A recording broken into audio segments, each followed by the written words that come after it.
Eğer dönebileceğiniz bir yer yokmuş gibi hissediyorsanız içsel olarak, artık orası sizin için yaşanılabilir bir yer değilmiş gibi hissettiriyorsa, o zaman gittiğiniz yeni yerde tutunmaya muhtaçsınız. Geri döneyim mi, dönmeyeyim mi? Ve bir depresyon süreci geçiriyorlar. Kurulmuş düzenlerin içinde adeta ölümü çağrıştıran bir şey var. Karizmayı çizdirmemek için de dönmek istemeyenler var.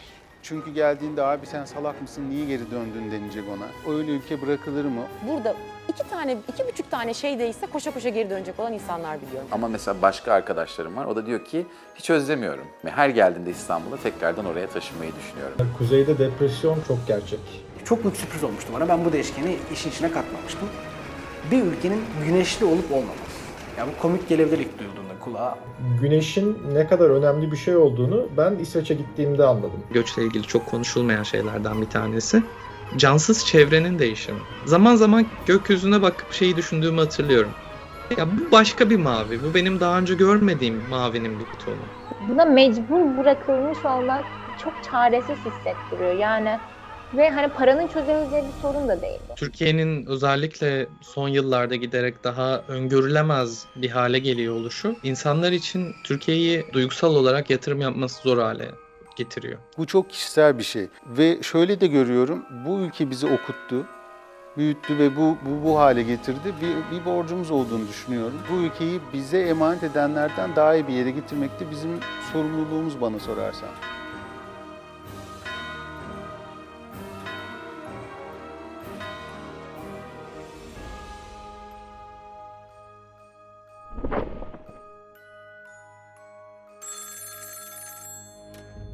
Ben Ozan, psikoterapistim, uzman psikolojik danışmanım. Boğaziçi mezunuyum. İlk defa yurt dışına bundan yaklaşık 4 yıl önce ikinci bir yüksek lisans yapmak için İsveç'e Malmö Üniversitesi'ne gittim. Yaklaşık 2 yıl İsveç'te yaşadıktan sonra da Fransa'ya taşındım. Şu anda Paris'te kendi ofisimde psikoterapi ve psikolojik danışmanlık hizmetleri veriyorum. Dolayısıyla kendim de bir göçmen olduğum için birçok göçmen danışanım da oluyor. Bence göçe dair en temel meselelerden bir tanesi göçün bir kayıp deneyimi olması. Çünkü aslında en iyi koşullarda göç eden insanların senaryolarında dahi bir şekilde geride bırakılan birçok şey oluyor. Hepimiz dünyaya annemizin rahminden onun kucağına doğarak bir göç içerisinden geliyoruz. İlk gitme fikrini ailemle paylaştığımda annemin ilk tepkisi kesinlikle hayır oldu yani. Seni göremeyeceğiz, çok zor görüşeceğiz. Gideceksin Avrupa'ya işte senede 2 kere görüşeceğiz belki. Nasıl olacak? Hiç istemiyordu annem. Fakat babam her zaman çok destekliyordu. Ya kendini kurtar kafasındaydı babam açıkçası. Git kurtar kendini, git kurtar kendini. Hep bu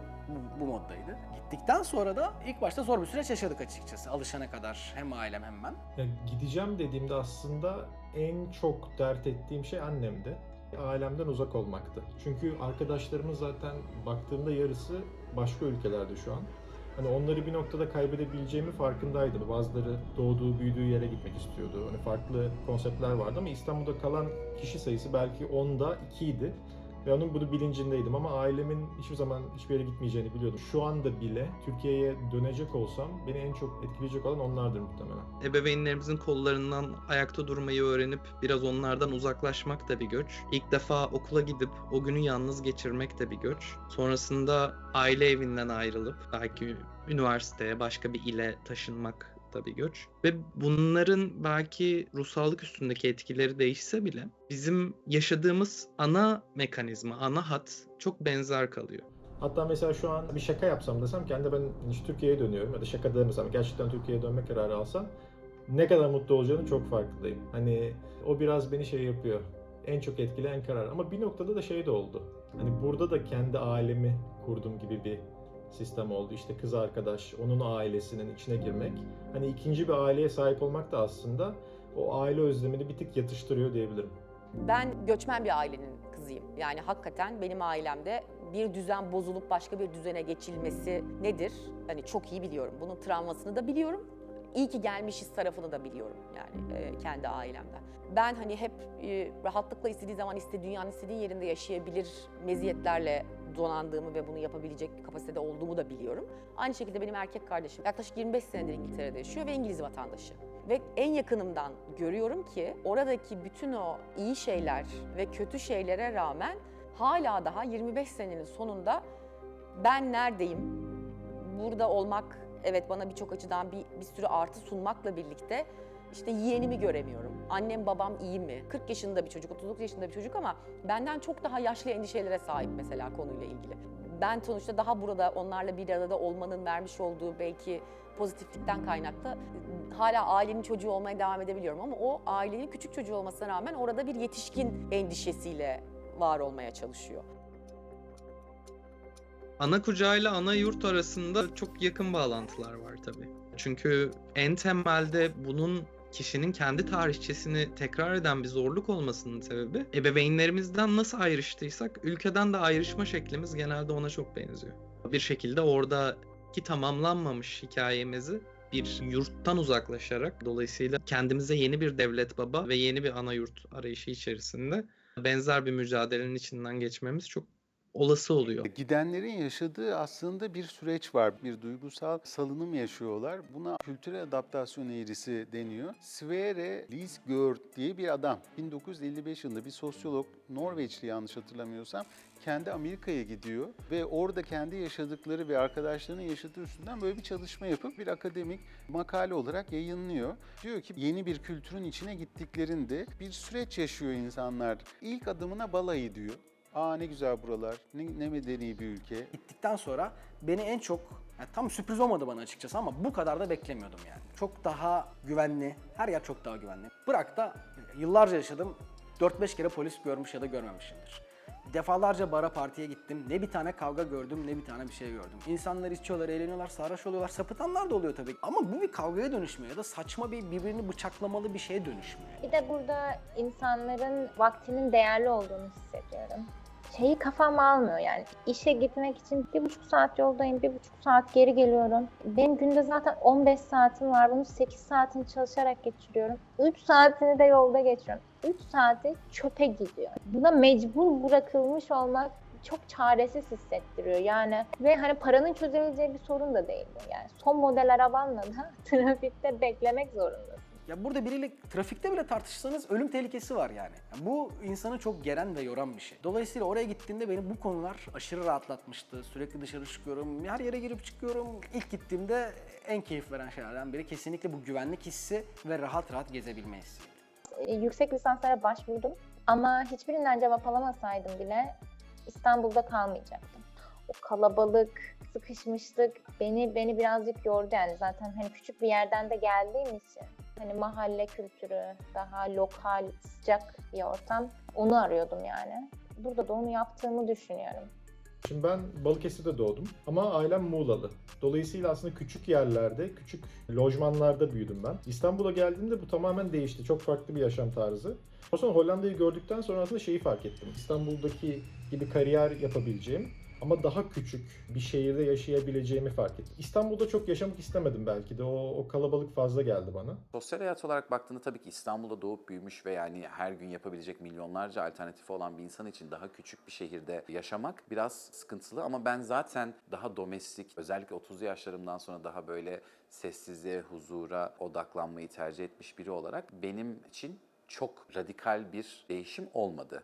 Hatta tam tersi daha keyifli oldu. En sık gördüğüm şeylerden bir tanesi zaman içerisinde şöyle bir hatta ilerleyen bir değişim söz konusu oluyor. Özellikle erken dönemlerde Türkiye bir hayli değersiz bir yer olarak algılanmak zorundaymış gibi bir durum var.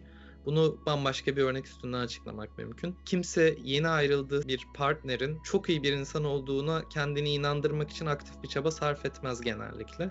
Vazgeçmeye karar verdiğimiz şeyden negatifliklerinden ötürü vazgeçiyoruz. Ve pozitifliklerinden de vazgeçmek çok kolaymışçasına vazgeçiyoruz. Yani ben işte 43 yaşında ve hani defalarca kez bu ülkeden gidip farklı bir ülkede farklı bir hayata geçiş yapabilme fırsatını elde etmiş ve çok da yani gerek yok galiba, boş ver, iyiyiz böyle diye vazgeçmiş birisi olarak benim mesela sebebim tam olarak bu pozitif ve doğru çarpanla çarpmadığımız için hayatımızdaki pozitif etkisini tam olarak göremediğimiz şeylerden kolay kolay vazgeçemeyeceğimi çok iyi biliyor olmam. Çok yoğun bir hayatım var ve ben bunu dostlarım, arkadaşlarım, ailem olmadan başka bir ülkede Bu şekilde yönetemem. Yani oraya gittiğiniz zaman insanların size yardım etmeyecek olması, kültürel sebeplerle böyle bir alışkanlıklarının olmayacak olması, ailenizin o anlamda size destek olamayacak olması. Yani o akşam basit bir şey için bile yani rica ederek bir yere varamayacak olmanız ve o akşam dışarı çıkamayacak olmanız veya o akşam hayal ettiğiniz bir şeyi yapamayacak olmanızın insanlarda yaratacağı en basitinden psikolojik etkiyi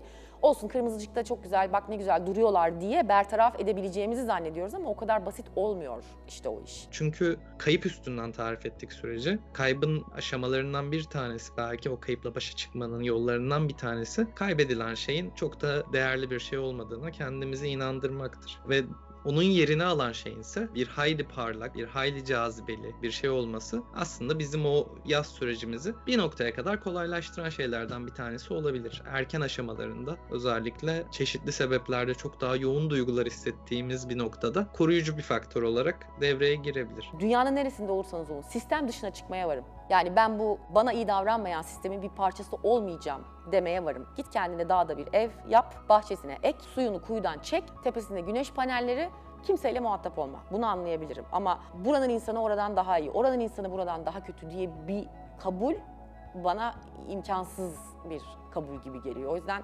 çok daha iyi düşünülmesi gerektiğini düşünüyorum. Birinin çok değersiz, birinin çok değerli olduğu parçalı ilişkiye baktığımız zaman uzun vadede bu tabii artık gerçeğin dışında bir yerde konumlandığı için sizin sürekli dış gerçekliği bükerek algılamanıza, öyle bir zorunluluk içerisinden dünya ile ilişki kurmanıza sebep olan bir dinamik haline geliyor. Bu balayından sonra aslında ciddi bir çöküş yaşıyor insanlar ve ciddi bir depresyon yaşıyorlar. Çünkü aslında yaşadıkları kültürün, ülkenin gerçekleriyle yüzleşiyorlar. Kendi beklentilerinin tamamen öyle olmadığını görüyorlar. Yalnızlaşıyor bazıları.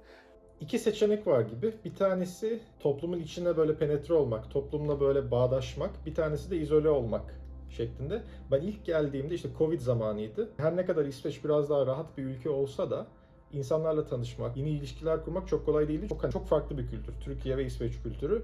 İnsanlar bir tık daha soğuk kaçabilir. Bizim gibi Akdeniz tarafından gelmiş, kanı böyle kaynayan insanlara kıyasla. Herkes için farklı farklı tecrübe olabilir tabii ki ama benim en çok dikkatimi çeken şey insanların ne kadar bireysel olduğuydu. Herkesin önce kendi hayatı. Biriyle plan yapmak istediğinizde belki bir ay önceden randevu almanız gerekiyor. İnsanlar başkalarının söylediklerine, başkalarının onlara dayattığı şeylere göre değil de kendi inandıkları şeylere göre hareket ediyorlar. Ekonomik özgürlükleri çok da erken yaşta elde ediyorlar.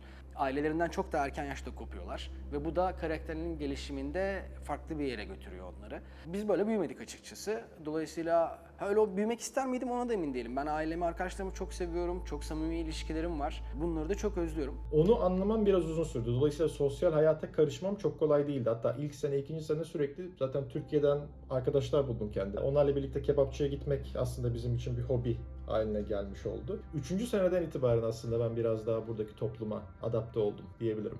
Yani gerçek dostluklar, gerçek ilişkiler kurmak gerçekten çok zor. Ya birbiriyle bir çift bile aslında hala kendi hayatlarını düşünüyorlar genelde. Kendi hayatları üzerine planlar yapıyorlar. Bizdeki aile kavramıyla Avrupa'daki aile kavramı arasında kesinlikle büyük farklar var. Türkiye'de kurduğunuz ilişkileri yaşayamadığınız zaman da bu içinizde hep bir boşluk, bir ukde olarak kalıyor. Pandemi döneminde gerçekten çok yalnız kaldım. Evet, iş arkadaşlarım sağ olsunlar hani çok yardımcı olmuşlardı bana ama buradaki gibi dostluklarım, arkadaşlıklarım yoktu. Yani yalnız başımaydım. Burada biliyorum arkadaşlarım birbirlerine gidiyorlardı, birbirlerinde kalıyorlardı. O dönemi beraber atlatıyorlardı, filmler, dizi izliyordu. Ben daha çok tek başıma geçirdim o süreci ve benim için zorlu bir süreçti. Çünkü anksiyete problemi de olan bir insan olarak özellikle o dönemde çok fazla kendi kendine kalıp çok fazla düşünmek benim çok da psyche'im için diyeyim yani akıl melekelerim için çok faydalı olmadı. O zaman çalıştığım şirket de çok İsveç şirketi değildi. Biraz daha uluslararası bir şirkette. Dolayısıyla Türk'ü var, Yunan'ı var, farklı ülkelerden insanlar vardı. Dolayısıyla bu noktada işte biraz da onlarla da arkadaşlık kurmaya başladım. Onlarla arkadaş kurduktan sonra da aslında şeyi fark ettim. Ya onlar da bizim gibi insan, onların başka hobileri var. Mesela onlar spor salonlarında arkadaş ediniyorlar. Veyahut da böyle işte seramik kursunda arkadaş ediniyorlar. Türkiye'deyken ben bir kafeye gider otururdum. Sonra orada gelen geçen insanlarla böyle muhabbet ederdim. Bu benim en büyük keyfimdi. Hatta bir cumartesi mesela ne yapacağım dediğimde kendime hadi arkadaşımın kafesine gideyim de orada 5-6 tane yeni insanla tanışayım gibi bir şeyim vardı. Hatta şu an bile bir arkadaşımın kafesi var. Türkiye'ye her gittiğimde yeni insanlarla tanışmak için o kafeye oturuyorum.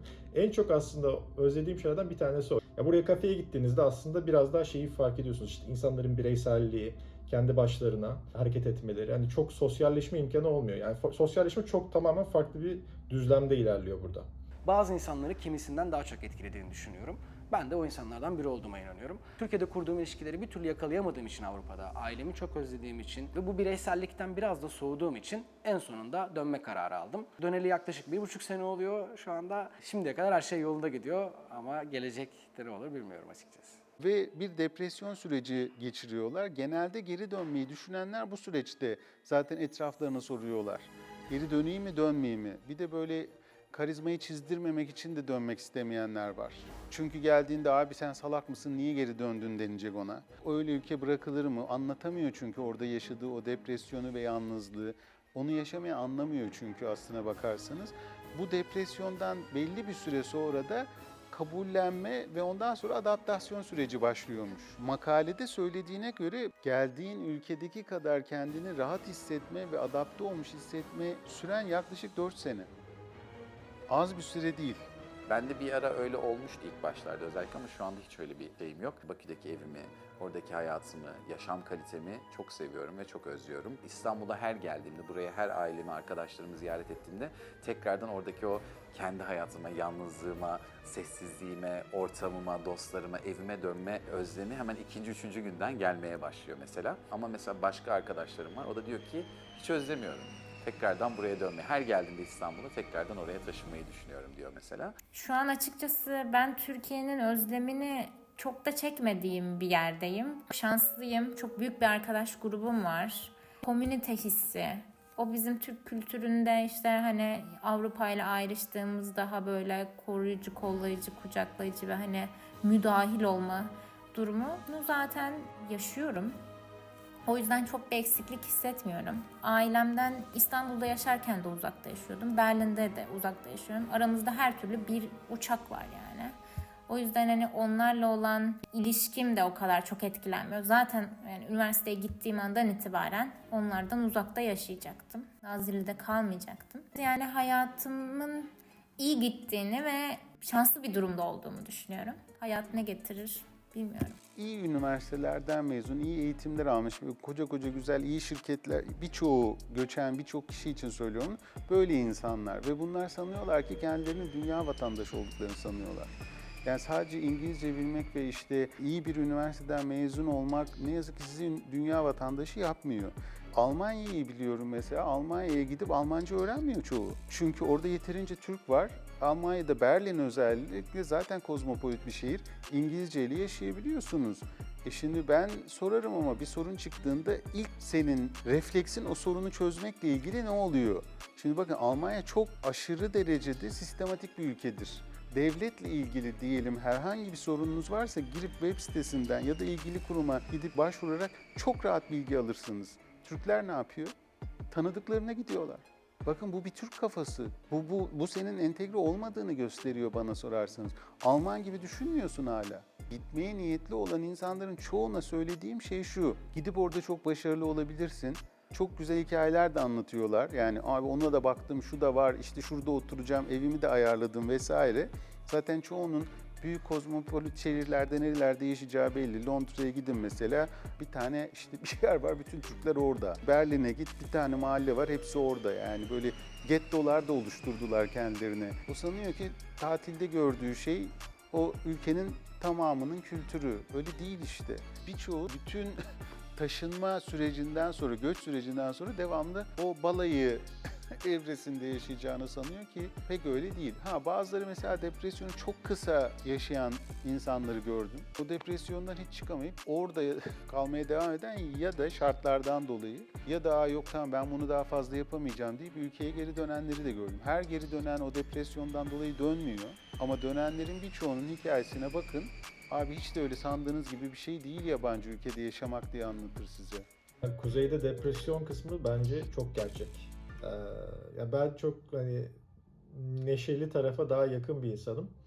Ama şununla da alakası, bu biraz bilinçsizliğimle alakalı. Ne yapacağımı çok bilmeden gittim. tak diye gittim. Yani askerliğimi yaptım. 3 gün sonra uçağa atladım geldim. Ve hani çok bilinçsizdim. Güneşin ne kadar önemli bir şey olduğunu ben İsveç'e gittiğimde anladım. Çok büyük sürpriz olmuştu bana. Ben bu değişkeni işin içine katmamıştım. Bir ülkenin güneşli olup olmaması. Ya bu komik gelebilir ilk duyulduğunda kulağa ama o kadar etkili bir şey ki inanamazsınız yani. Ya biz her zaman aslında güneş sabah doğar.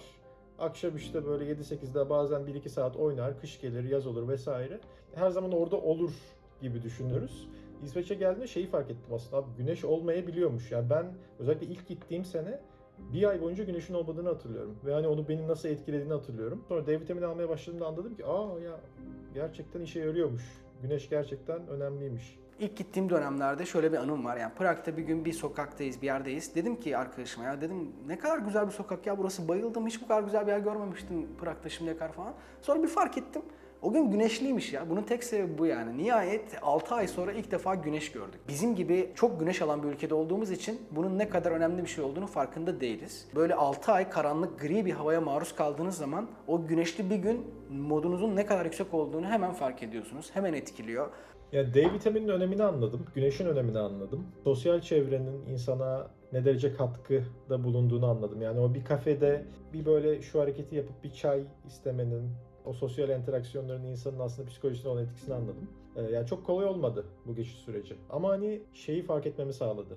Bir noktada aslında insanın duygu durumunun nasıl böyle çevreden işte veya işte güneşten etkilendiğini görmeme yardımcı oldu. Hani kişisel gelişim açısından zorlandığım noktalar oldu ama bir noktada aslında nasıl bu zorlu hava koşullarıyla, zorlu bazen insanlarla, soğuk insanlarla nasıl etkileşimde olabileceğimi öğrendim ve hani aslında benim kendi kişisel gelişimime de faydası oldu diyebilirim. Göç bir kayıp hikayesi.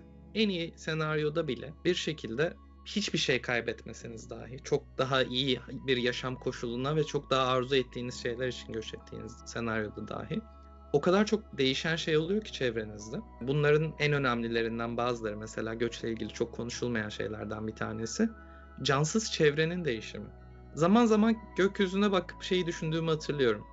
Ya bu başka bir mavi, bu benim daha önce görmediğim mavinin bir tonu dediğimi hatırlıyorum. Ama şimdi aynı gökyüzüne bakarken bunu nasıl bir duygulanımla eşlik edeceği çok değişken olabiliyor. Bu yeni gökyüzü çok kaygı verici bir şey olabilecekken çok heyecan verici bir şey de olabilir. Ama bunun en önemli belirleyicisi içinden geçilen kayıp sürecinde bir yas yaşanmış olması ve bu yasın görece desteklenilerek, yeni bağlar kurularak ve bir anlam yaratılarak sonlandırılmış olması. Ve hani hep bana söylediği şeylerden bir tanesi işte ne özlüyorsun Ömer diyorum.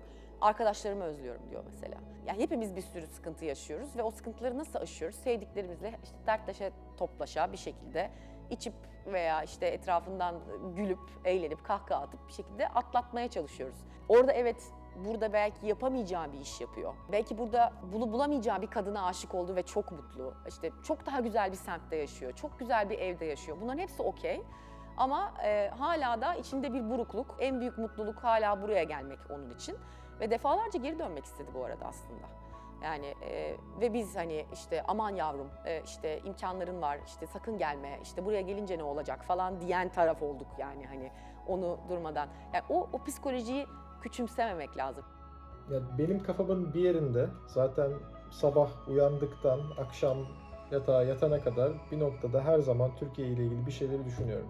Bazen aile oluyor, bazen siyaset oluyor, bazen başka bir şey oluyor, bazen bir yanıma gidiyorum. Bazen diyorum ki ya ben şu an Muğla'ya gidip yüzmek istiyorum diyorum. Bazen işte rakı masası aklıma geliyor. Dolayısıyla her zaman benimle birlikte, yani hiçbir yere gitmedi, gitmeyecek de zaten. Dolayısıyla söyleyebilirim ki hani giden insanlar da aslında ülkeyi sevmediklerinden gitmiyorlar gibi geliyor bana. Yani benim buradaki motivasyonum hiçbir zaman ben ya bu ülkede yapamıyorum, nasıl bir ülke falan gibi hiçbir zaman olmadı. Ben her zaman ekonomik açıdan ya da sosyal açıdan kendimi daha rahat ifade edebileceğim, belki de daha başarılı olabileceğim, daha farklı insanlarla tanışabileceğim bir yere gitmek için gittim. Yani bunları yapabiliyorum. Ama zaten hani Türkiye'ye dair özlemim bitmiyor. Bitmeyecek de zaten. Hani burada ben şu bile oluyor yani, mesela bir sucuk satan market arıyorum sürekli. Hani bu benim için bir problem. Yemekleri aşırı özlüyordum yani. Yani materyal şeylerden bahsedersek de ilişkilerden bağımsız konuşuyorum. En çok kesinlikle yemekleri özlüyorsun. Yemek büyük bir sıkıntı. Yani eğer birazcık yemek seçiyorsanız, yemek çok büyük bir sıkıntı. Gitmeden önce keşke gittikten sonra fark ettim, biraz öğrenseydim bir şeyler daha kendim yapmayı dedim yani. Sadece yemeğe de bağlamak istemem ama yani oranın derdiyle dertleniyorum. Ve hani aslında bu zor bir şey çünkü bir noktadan yaşadığınız ülkenin derdi var, kendi ülkenizin derdi var. Sadece bir ülkenin derdi değil, iki ülkenin derdiyle dertleniyorsunuz. Ben tabii ki sosyal, politik ve siyasi olaylardan biraz kendimi dışarıda tutmak zorunda kaldım. O da yine akıl sağlığımı korumak için kendime yapmış olduğum bir terapi yöntemi gibi düşünebilirsiniz. Elbette takip ediyorum hem dünyada olan bitenleri hem Türkiye'de hem Azerbaycan'da. Ama çok fazla işin içerisine girmek istemiyorum artık. Biraz daha dediğim gibi yaş ilerledikçe insan biraz daha kendi huzurunu yaratma derdine düşüyor ve benim önceliğim de biraz o oldu. Yani ben burada yalnız olsam bile, dostum olmasa bile akıl sağlığım, burayı bir merkez, bir baz olarak kullanıp daha fazla seyahat etme lüksüm ve dediğim gibi hayat standardımın da Türkiye'ye göre çok daha fazla yüksek olmasıyla sahip olduğum olanakların da artması beni aslında orada tutan en büyük etkenlerden bazıları. Daha önce kendisi bir birey olarak kendi alanını kurmak üzerine belli pratiklerin içinden geçmemiş birisinin yurt dışına gittiğinde bir anda orada birçok yabancılığın ve yeniliğin içerisinde bunu yapması tabii ki çok sancılı oluyor. Dolayısıyla mesela öyle bir senaryoda kalmak çok kolay olmadığı için belli bir zaman sonra dönmek ama Türkiye gibi dönmenin de çok kolay olmadığı bir yerden geliyorsanız bu sefer de kalmaya çalışırken çok zorlanmak, çok büyük acıların içerisinden geçmek mümkün olabiliyor. Gittikten sonra orada yaşadığımız en büyük meselelerden bir tanesi o bavulumuzda getirdiğimiz ama bavulumuzda olduğunu bilmediğimiz bir sürü beklentiyi, bir sürü hayali oradan çıkartıp onlarla aslında uğraşmaya başlamak. Gidenlerde gördüğüm 3 grup var. Bir, vücudu orada olup aklı ve gönlü hala burada olanlar. Bir, entegrasyon sürecinde bir görelim bakalım ne olacak diyenler. Bir de gerçekten entegre olmuşlar var. Gerçekten entegre olmuşlar. Mesela Türkiye ile falan hiç ne oluyor ne bitiyor ilgilenmiyorlar bile. Yani çoğunluğu vatandaşlığını almış oluyor. O ülkenin derdini tasasını yaşıyor. Hatta bazıları isimlerini falan bile değiştiriyorlar. Üçüncü grup bana sorarsanız göçmek konusunda en doğru kararı vermiş grup. Yani onlar çünkü tam olarak entegre olmuş olanlar. Geriye kalan 2 grup acılı bir süreç yaşıyorlar. Hele İlk grup yani vücudu orada olup hala aklı burada olanlar ilk fırsatını bulduğunda Türkiye'ye dönmek derdindeler. Ve o da işte esasında çok arafta insanlar yaratıyor. Yani bir türlü oraya da köklenemiyor ama ülkeye de dönmekle ilgili ciddi kaygılar yaşıyor. Türkiye'nin giderek yaşaması zor bir yer haline gelmesi belki de en çok Türkiye'nin dışında yaşayanları ilgilendiren meselelerden bir tanesi haline geliyor yavaş yavaş. Çünkü eğer dönebileceğiniz bir yer yokmuş gibi hissediyorsanız içsel olarak artık orası sizin için yaşanılabilir bir yer değilmiş gibi hissettiriyorsa o zaman gittiğiniz yeni yerde tutunmaya muhtaçsınız. Bir şekilde başarmak zorunda olduğunuz bir durum haline geliyor göçün kendisi. Ciddi anlamda kaygı verici bir dinamiğin içerisinde çabalamaya başlayan insanların olduğunu görüyoruz. Dolayısıyla biraz daha Türkiye'ye dair fikirler daha aslında Türkiye'nin yaşanılabilir olduğuna, bunu Türkiye'de var olmanın da bir seçenek olabileceği noktasına yaklaştıkça yurt dışında kalmak kolaylaşıyor büyük oranda. It's really emotional for me because I see European people with blue eyes and blonde hair being killed, children being killed every day with Putin's missiles. Avrupa'da da, Amerika kıtasında da hala da çok net ırkçı bir tavır var. These are not refugees from Syria. These are refugees from neighboring Ukraine. I mean, that, quite frankly, is part of it. These are Christians, they're white. Yani bizim ülkemizde bu var zannediliyor ama aslında yok. Biz kutuplaşmış bir milletiz ve hepimiz birbirimizden nefret ediyoruz. O ayrı bir konu ama biz gerçekten değiştiremeyeceğin özelliklerinle ilgili olarak daha seni tanımadan seni yok saydığım hiçbir ırkçı tavır içerisine giren bir alışkanlık içerisinde değiliz. Biz komşuluk biliriz, dostluk, arkadaşlık biliriz, sınıfsal ayrımları ilk başta algılayamayız, gene de sohbet ederiz. Hani bunlar bizde sanki doğuştan yüklenmiş meziyetler gibi bir şeye sahip ve bunu gidince orada bulamayacak olmamızın bizim için ne demek olduğunu hiç hesap etmiyoruz. Burada şu an bir ayrımcılığa maruz kalmadım ama sürekli bunları takip ediyorum ve gidişatı da iyi görmüyorum. Hani her an tetikteyim, bir ayrımcılığa uğrayabilirim diye. Ama hani çok da şanssız değilseniz bizim gibi iyi okullarda okumuş, buradaki işte internasyonel şirketlerde çalışan insanlar çok da böyle ayrımcılıklara rastlamıyor gibi. Özellikle ben Berlin'de olduğum için burası zaten çok metropol bir şehir yani. Buradaki Almanlar ırkçılık yapmaya başlasa yani bize sıra gelene kadar herkese ırkçılık yapılabilir yani. Çok fazla milletten, kültürden insan var. You know, this is a relatively civilized, relatively European, I have to choose those words carefully too, city where you wouldn't expect that or hope that it's going to happen. Ya şöyle bir şey diyemem yani. Aa, sen Türksün git buradan ya, falan böyle bir şey tabii ki de olmadı. Ama ayrımcılığa maruz kalıyorsunuz. Yani Avrupa'nın neresine giderseniz gidin kalıyorsunuz. En basitinden bir insanla tanışıyorsunuz, yeni biriyle muhabbet ediyorsunuz. Hele hele bu tanıştığınız kişi birazcık daha yaşlı biri ise, orta yaşlı biri ise Türk olduğunuzu söylediğiniz anda gözlerinizdeki şeyi görüyorsunuz yani. O yüzündeki değişimi, düşüşü, muhabbetin hızının azalmasını. Birazcık bu işlere maruz kalmış insanlar dediğimi çok iyi anlayacaktır. Çok hızlı bir şekilde muhabbetin rengi değişiyor. Sizden soğuyor. Belki de oraya daha önceden giden Türklerle yaşadığı kötü bir tecrübe olabilir insanların. İlla ırkçılık yapıyorlar demek de istemiyorum. Ama bir kötü gözle bakma kesinlikle yaşanıyor. Vize işlemleri için gittiğiniz yerde dahi İngilizce konuşmuyorlar sizle. Kendi dillerini konuşmaya sizi zorluyorlar. Genellikle baskılıyorlar. Yabancı polisine gidiyorsunuz.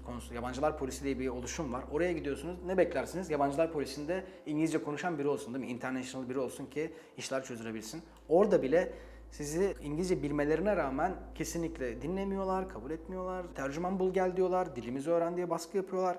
Ama kesinlikle yabancı olduğunuzda daha aşağı olduğunuzu size hissettiren birçok uygulamaya ile karşı karşıya kalıyorsunuz.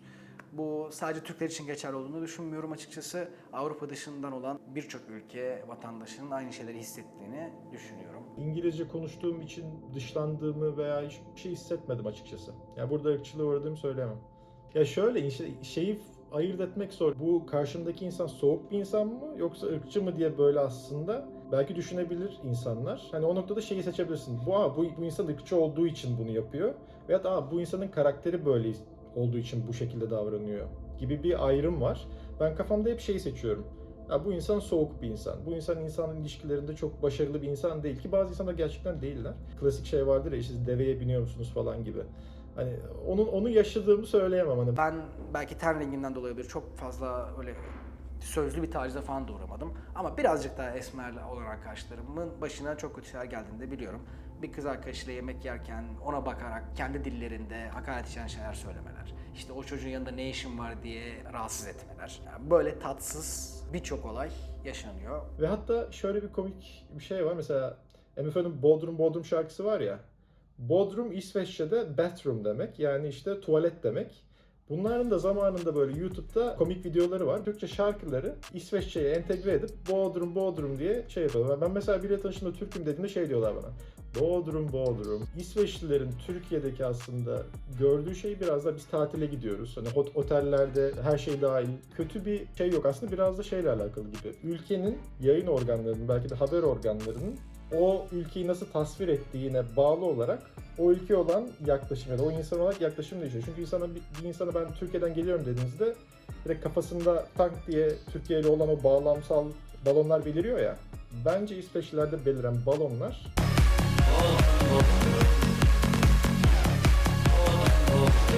biraz daha pozitif balonlar. Çok negatif de yok gibi. And this is not a developing third world nation. This is Europe. Bu kadar milyon insan giderken en son TÜİK verileri milyonlar civarındaydı. Hani gerçekten bunu bu netlikte düşünebiliyor muyuz? Zannetmiyorum. Aynı derecede mutluluğu bulabildiğimizi sanmıyorum.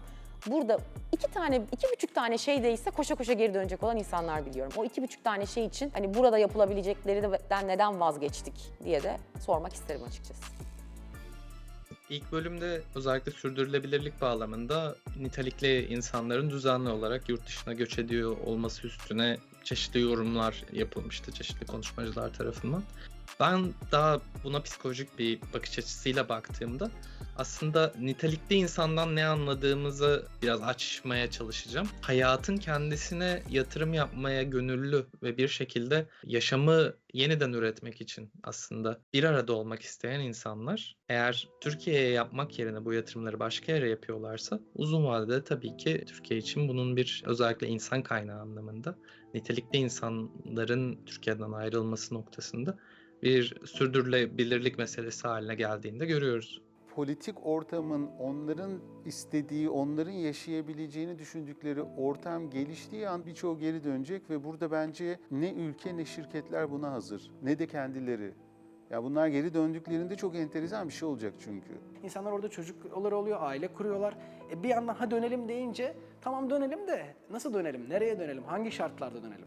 Bunları sağlayabildiği zaman ülke ekonomisi giden vatandaşlarına en azından yakınlığı sağlayabildiği zaman, aynı olsun demiyorum inanın yani. En azından yaklaşabildiği zaman ben birçok insanın geri döneceğini düşünüyorum. Yani 3 yıldır Londra'da yaşayan birisi Türkiye'ye geri dönecek. Orayı tam adapte olamadığı için bir taraftan da 2 saatlik sabah, 2 saatlik de akşam İstanbul trafiğinde unuttu o kişi.